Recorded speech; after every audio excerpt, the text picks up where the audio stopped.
O plenário pode votar esta semana o projeto que regulamenta o transporte de cargas no país. A gente vai conversar com a repórter Dini Moraes, que acompanha as votações no plenário, Ulisses Guimarães. Dini, essa proposta já estava na pauta na semana passada, os deputados não conseguiram votar. Será que essa semana eles conseguem votar esse projeto? Boa noite. Boa noite, ACN. Boa noite a todos que nos acompanham agora ao vivo pela TV Câmara. Bom, projetos que vêm sendo carregados na pauta, que a gente fala carregados na pauta, que vem vindo de uma semana para outra, e principalmente projetos que fazem muita, tem muita mobilização em cima, como é o caso desse do transporte de cargas, Jacene. Geralmente, quanto mais tempo ele fica na pauta, e como ele mobiliza muita atenção, geralmente ele tem mais negociação envolvendo, né? E pode ter alterações ao texto, né, Dini, para se chegar aí a um acordo possível, né? Exato. Então, de uma semana para outra, os acordos que são necessários para fazer a votação e a aprovação do projeto, geralmente eles ocorrem. Bom, o que é essa proposta? Ela traz uma lei geral para o setor de transporte de cargas no país, determina, por exemplo, quantos carros, quantos caminhões podem ter cada categoria do setor de transporte, determina, por exemplo, a inspeção, torna a inspeção obrigatória, e essa inspeção, quanto mais velho for o caminhão, mais frequente ela se torna. Fala de seguro, determina que deixa mais obrigatório ainda o seguro dos caminhões, e também trata até, por exemplo, de questão de roubo de carga.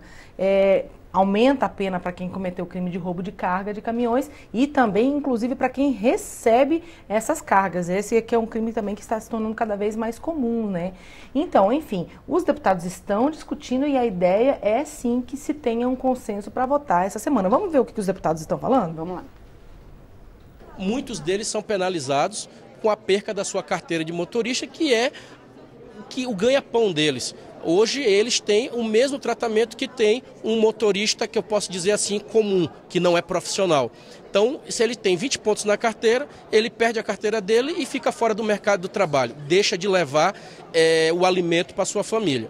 Nessa proposta, há já um consenso de nós mudarmos essa regra e aumentar para os motoristas profissionais 40 pontos. E outros ajustes que tem que ser feito para a gente poder, de verdade, votar ele no plenário. Para nós termos regras claras do principal meio de transporte do brasileiro, que é o transporte de carga, que leva de uma região a outra, nesse Brasil cheio de diversidade, que precisa ter regras claras, protegendo, obviamente, o motorista, para que também trabalhe em segurança e consiga dar condições desse importante setor ter uma geração de renda e emprego sustentável.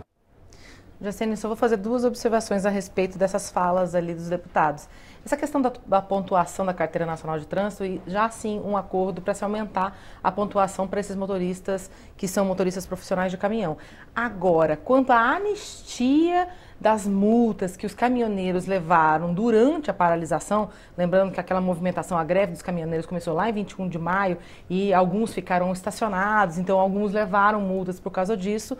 Essas multas, elas não vão ser tratadas nesse projeto de lei, que havia aí uma intenção inicial de colocar ali, mas por um acordo se retirou esse assunto desse projeto de lei e o acordo é que isso venha separado ou em outro projeto de lei ou numa medida provisória. Tá certo. Agora vamos falar de uma outra proposta, né, Dini, que pode ser votada essa semana, que trata aí do setor aéreo, uma proposta que já foi debatida no plenário, mas não foi votada, né? Exato. Essa proposta, na verdade, é uma lei geral do turismo, é um projeto bem grande que trata de regras gerais do turismo no Brasil, inclusive muda a condição da Embratur, né, que é hoje a autarquia responsável por fazer a propaganda, né, a promoção do Brasil no exterior, e ela vai deixar de ser uma autarquia, vai passar a funcionar nos moldes da Apex, né, que na verdade é um serviço social. Enfim, o ponto polêmico dessa proposta não é a questão do turismo, é a questão da abertura do setor aéreo. Essa proposta hoje, na verdade, deixa eu explicar para vocês qual é o contexto. Hoje, empresas estrangeiras elas só podem ter 20% das ações com direito a voto nas empresas de transporte aéreo no Brasil, nas empresas de aviação. O que acontece? Essa proposta ela dá uma abertura para que 100% da empresa aérea brasileira, seja comprada por empresas estrangeiras. E isso daí é bem polêmico. A gente pode também ver outras falas dos deputados? Vamos lá. Essa questão da abertura do espaço aéreo e de abertura para empresas internacionais operarem livremente aqui no mercado nacional É uma coisa muito complicada, que já teve MP, essa MP eu acho que já caiu, e agora estão tentando a todo custo passar a goela abaixo. Aí eles vêm com um discurso de que isso vai baratear a tarifa, mas nós sabemos que quando aprovaram o projeto queria cobrar sobre a bagagem, que isso seria para baratear o custo da passagem. Até agora não barateou absolutamente nada e não será barateada a passagem. Você abrindo o capital para as empresas estrangeiras trazerem recursos para as companhias aéreas, vai fortalecer as companhias, vai melhorar o serviço e vai abaixar o preço da passagem. O brasileiro vai ter mais oportunidade de conhecer o Brasil num custo menor. Bom, como o próprio deputado Ságuas falou, esse é um assunto que não é de hoje, tá, gente? Isso aí vem sendo discutido até antes do ano passado, porque no ano passado esse assunto começou a ser colocado diversas vezes na pauta. Então, desde o ano passado que ele vem sendo colocado de vez em quando na pauta do plenário da Câmara, e sem possibilidade de votação, né? Porque não tem acordo, acaba que ele não é votado. Mas esse assunto, como bem lembrou o deputado, ele foi fruto de uma medida provisória lá de 2016. E aí o Congresso, na verdade o governo Dilma sugeriu que 49% das ações das empresas aéreas pudessem ser compradas por estrangeiros.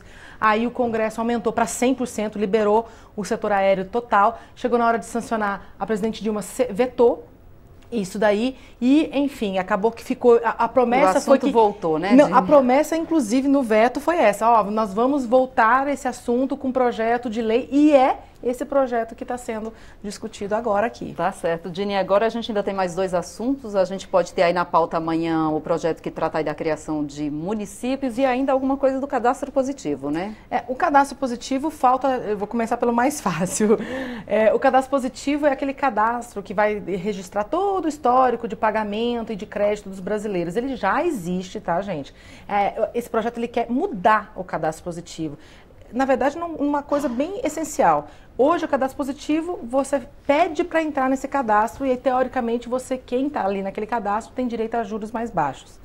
O que essa proposta quer? Que todos os brasileiros façam parte desse cadastro e quem não quiser é que peça para sair. É para inverter a lógica. Esse projeto já teve o texto base aprovado pelo plenário, mas faltam os destaques. O que são esses destaques? São pedidos dos partidos para modificação no texto. Só que esses pedidos modificam o coração do texto, que é justamente essa questão de ser obrigatório ou não também está em questão. Então, na verdade, não tem nada aprovado, né? E precisa decidir tudo ainda, né? E a outra questão é a dos municípios. É um projeto que trata da criação ou desmembramento de municípios. Quais são as regras para se criar município no Brasil, ou para se fundir, ou para se separar municípios? Bom, esse projeto ele estabelece várias regrinhas, ele é um projeto de lei complementar, então, na verdade, regulamenta, traz regras direitinho, um passo a passo para o que já diz a Constituição. E nesse passo a passo está, por exemplo, se for para criar um novo município, tanto a população que mora nessa área do novo município, quanto a população do antigo município precisa ser consultada, precisa fazer estudo de viabilidade, precisa ter um número mínimo de habitantes, enfim, tem uma série de regrinhas ali. Esse projeto também é polêmico. E qual é a questão? Ele inclusive, já foi discutido na semana passada. A questão aí está toda na questão do dinheiro, gente. Porque hoje o Fundo de Participação dos Municípios, que distribui dinheiro para os municípios aí, ele tem o mesmo valor. Então, independentemente do número de municípios, o valor vai ser o mesmo. Se aumentar o número de municípios, vai diminuir a parcela. O bolo vai ser dividido por uma quantidade maior, né? Exato. O mesmo bolo vai ser dividido para uma quantidade maior de pessoas. Então, tem muita gente que é contra o projeto porque pode aumentar a quantidade de municípios aí no Brasil, né? E lembrando que, por ser projeto de lei complementar, tem um quórum qualificado e uma certa dificuldade maior para ser aprovado aí, né, Dini? Exige maioria absoluta, né? Exato, pelo menos 257 votos. Se não tiver 257 votos, não é aprovado. Tá certo. Dini, muito obrigada pelas informações. É sempre um prazer estar aqui, Jaciene. Até mais, gente. Boa semana.